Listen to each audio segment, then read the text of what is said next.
Vocês sabem que todo canal tem uma comunidade do canal. Muita gente vê vídeo pela internet e não procura saber o canal, ver o canal da pessoa, né? Nós temos um canal, né?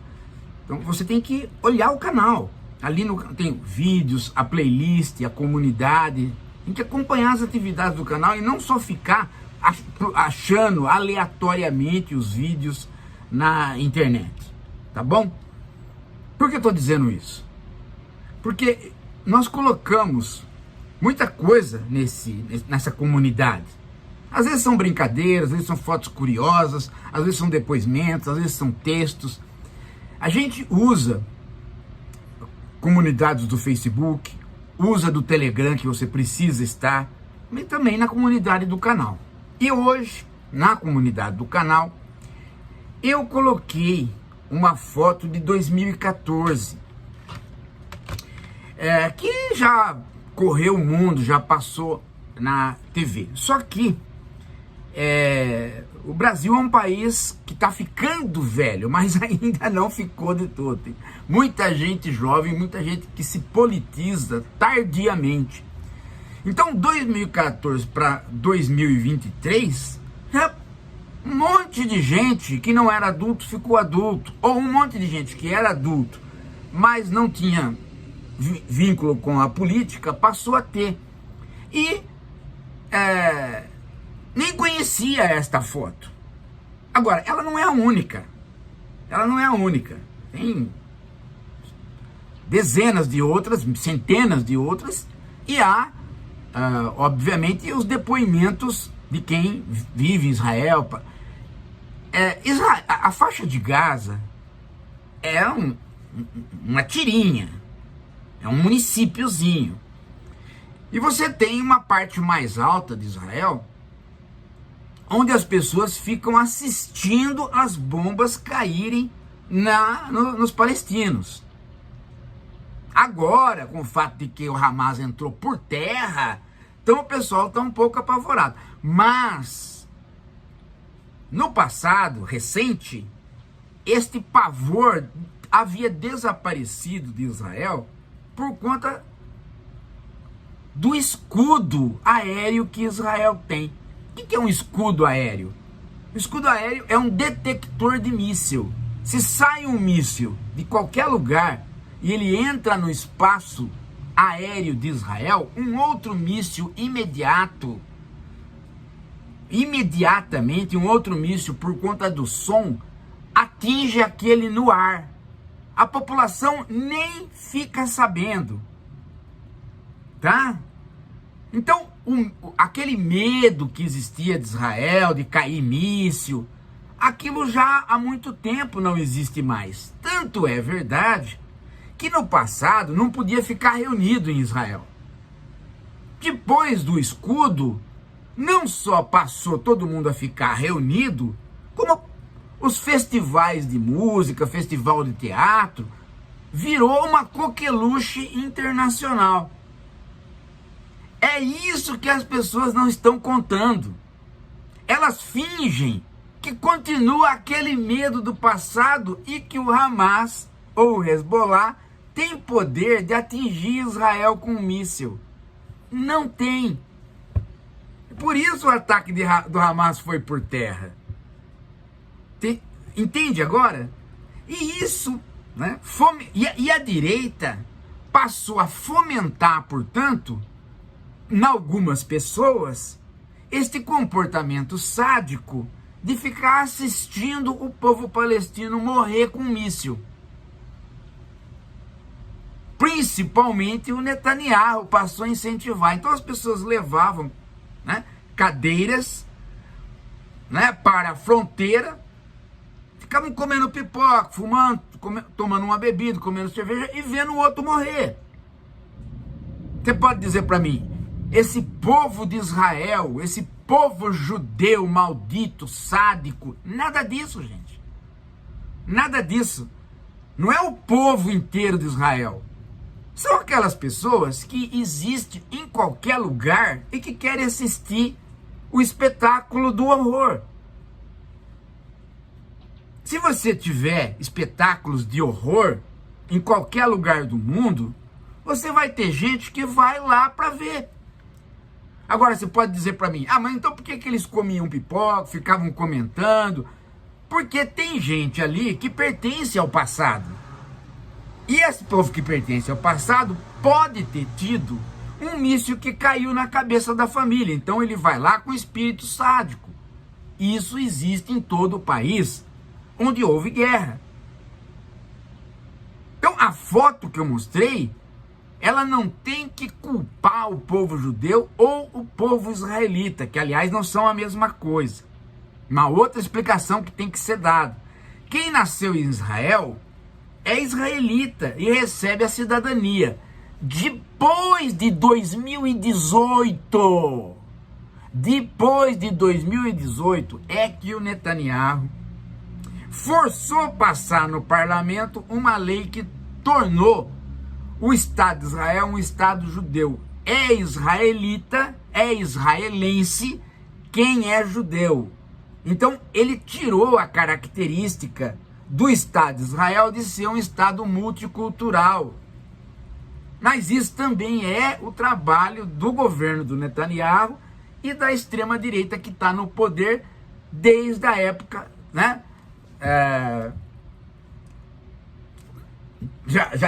Quantos anos já que ele está no poder? Nossa, ele está no poder já faz tempo. Só que agora ele ia cair, tá? Por que ele ia cair? Estava tendo comícios imensos, monstruosos contra a direita em Israel.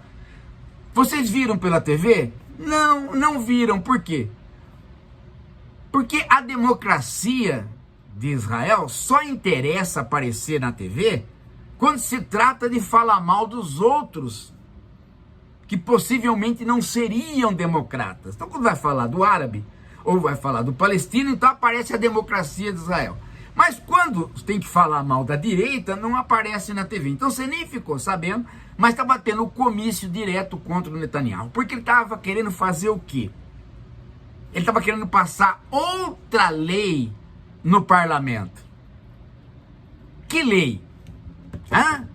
Ele estava querendo passar uma lei parecida com leis que o Bolsonaro tentou fazer aqui e parecidas com leis que o Trump tentou fazer nos Estados Unidos.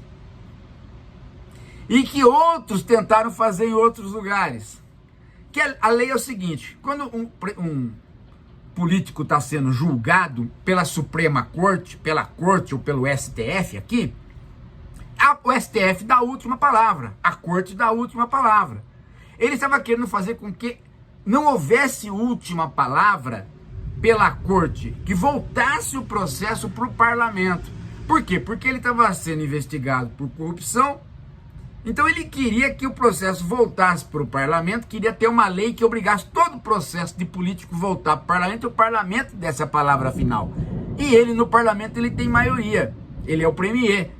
Então ele se safaria de ser culpado das corrupções que ele vinha fazendo. No meio disso, gente, o Hamas faz um ataque. Só que ele, Netanyahu, sempre deixou esta opção para o Hamas. Eu não estou fazendo teoria da conspiração, não. Não estou falando que ele é que chamou o Hamas. Eu estou dizendo que ele deixou em aberto essa possibilidade. De dupla maneira. Como é que ele fez? Primeiro, eles, lá quando o Hamas ganhou as eleições na Palestina, ali na faixa de Gaza, ele próprio incentivou o Hamas, jogou dinheiro na eleição para o Hamas ganhar e derrubar a autoridade palestina que ficaria só na Cisjordânia. Com isso ele dividiu os palestinos. Depois que ele fez isso, ele alertou o mundo. Os terroristas tomaram o poder pelo voto na faixa de Gaza, nós vamos ter que fazer o quê? Vamos cercar a faixa de Gaza e fazer um boicote econômico, tirar a energia, tirar a eletricidade, tirar a comida, e fizeram isso. Com isso, tornaram Gaza um lugar cheio de subterrâneos para que as pessoas pudessem fazer comércio na fronteira com outros países. E fez com que muita gente, ao fazer o subterrâneo, servisse ao Hamas. E ao servir o Hamas, servisse também no único emprego que sobrou, que era o quê? Servir ao militarismo do Hamas.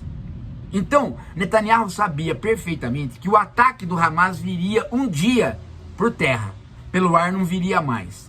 Segundo, se viesse por terra, viria altamente controlável. Por quê? Porque cada soldado israelense, ou seja, cada cidadão israelense, porque todo cidadão é soldado em Israel, cada soldado israelense vale por 10 do Hamas, por causa do preparo. Então ele sabia que qualquer entrada seria facilmente controlado, mas faria o estrago suficiente para ele depois vir e dizimar o Hamas. Então ele foi descuidando da fronteira.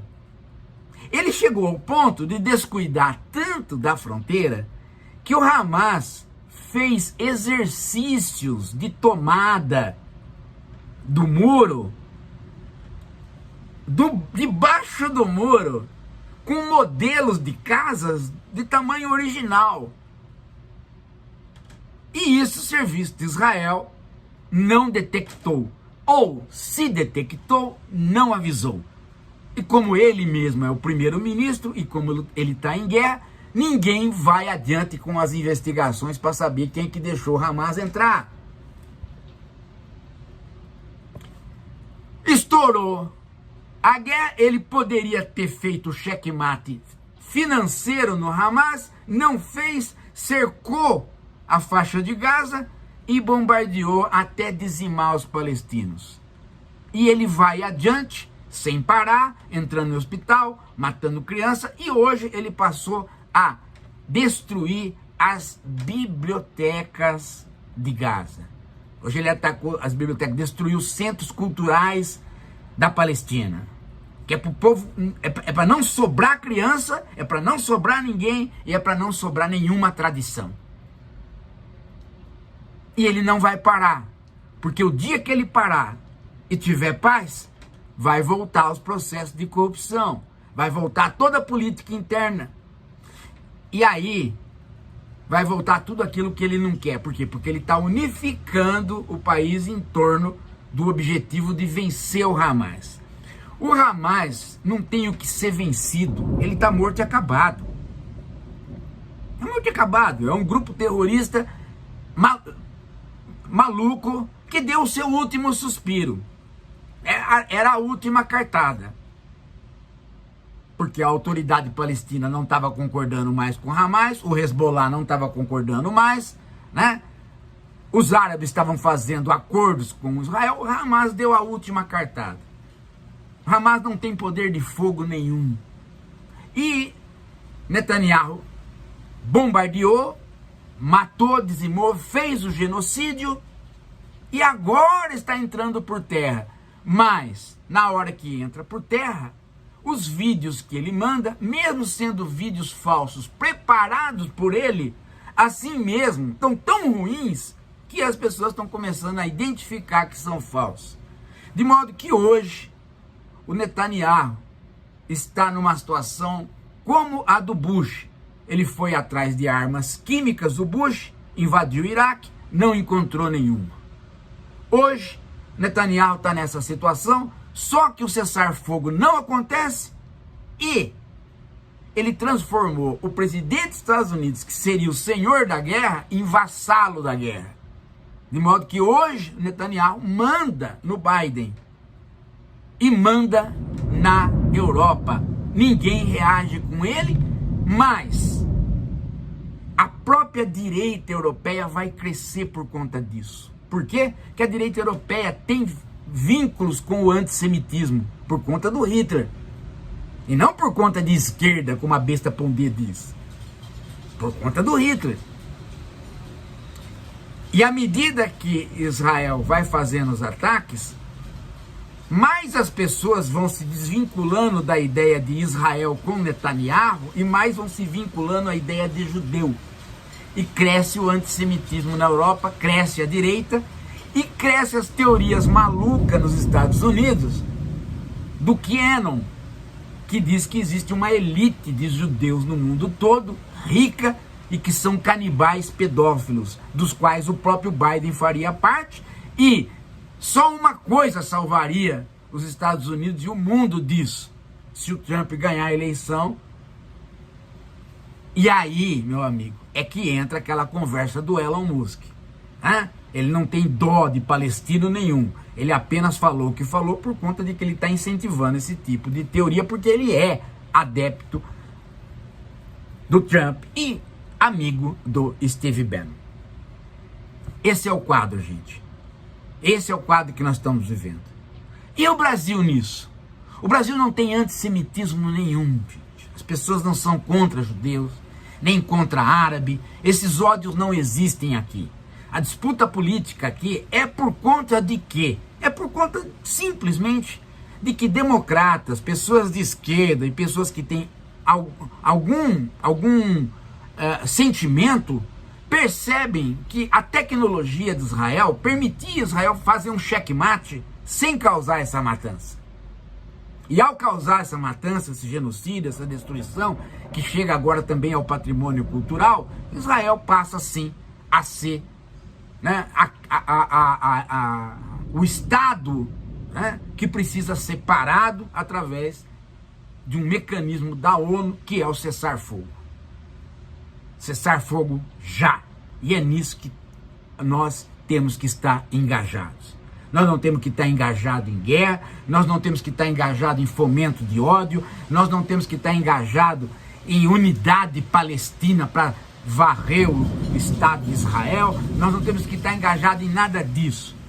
Nós temos que estar engajados na ideia de que o cessar-fogo é salvar o povo palestino, é parar com a mortandade e responsabilizar o Netanyahu.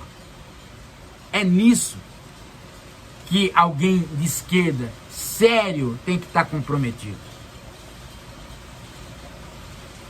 Esta é a explicação, gente. Mas infelizmente nós temos gente na imprensa que inventou de fomentar a guerra.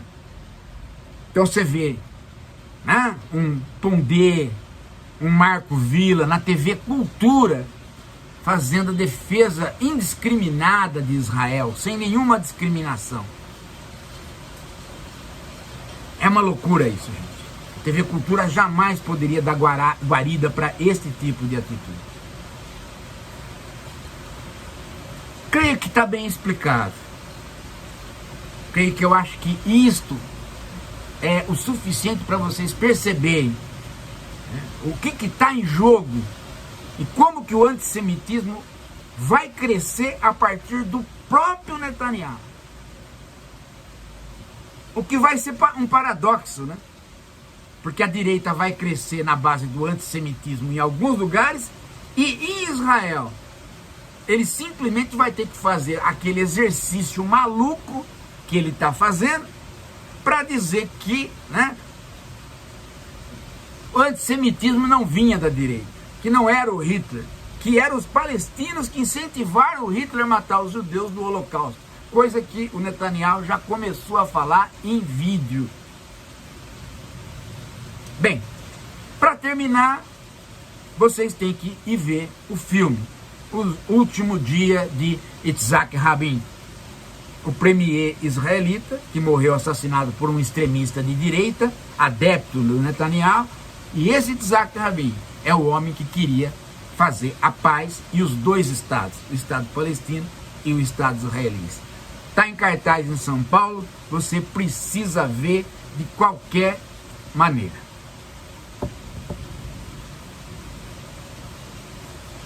É isso. O serviço de um professor é este que eu acabei de fazer. Tá? E não aquela porcaria que está na TV Cultura incentivando o massacre. Pondé e Villa na TV Cultura, não. Aquilo não pode ser TV educativa tendo esses falsos professores. De jeito nenhum. De jeito maneira. Daqui a pouco a gente volta.